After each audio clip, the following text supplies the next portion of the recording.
कभी भी कोई बड़ी दुर्घटना होती है तो हम देखते हैं सरकार के बड़े बड़े नेता अलग अलग पद पे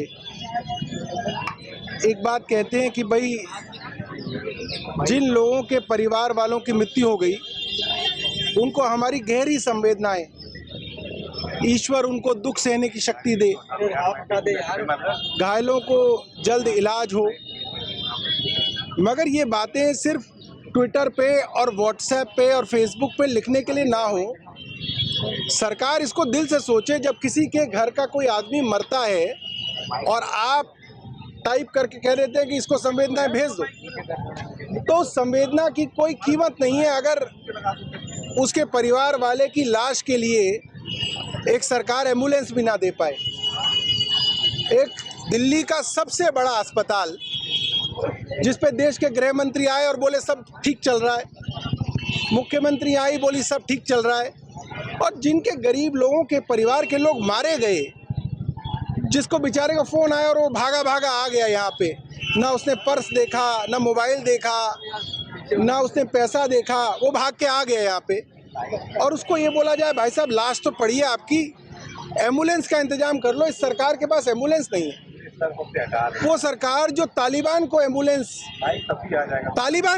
दे सकती है,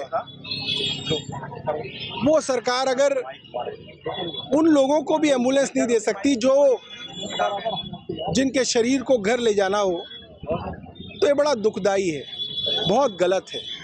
और मुझे लगता है कि सरकार को इसके बारे में चिंता करनी चाहिए। हमने अंदर भी बोला है कि कम से कम जो लोग अब इंजर्ड हैं उनको अगर आप यहाँ से छोड़ेंगे तो उनको एम्बुलेंस कम से कम दे दीजिएगा। और ऐसा नहीं है एम्बुलेंस की कमी है, सरकार के पास बहुत एम्बुलेंस है।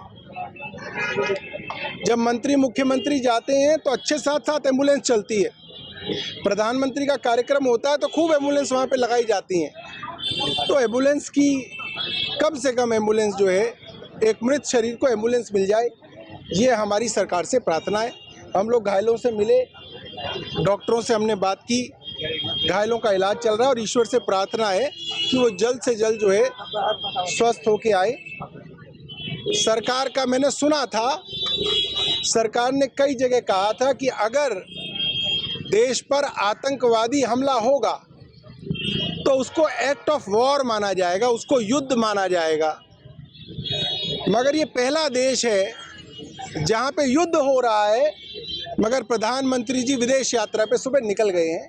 ये भी मुझे लगता है दुनिया में पहला ऐसा जो है वाकया होगा।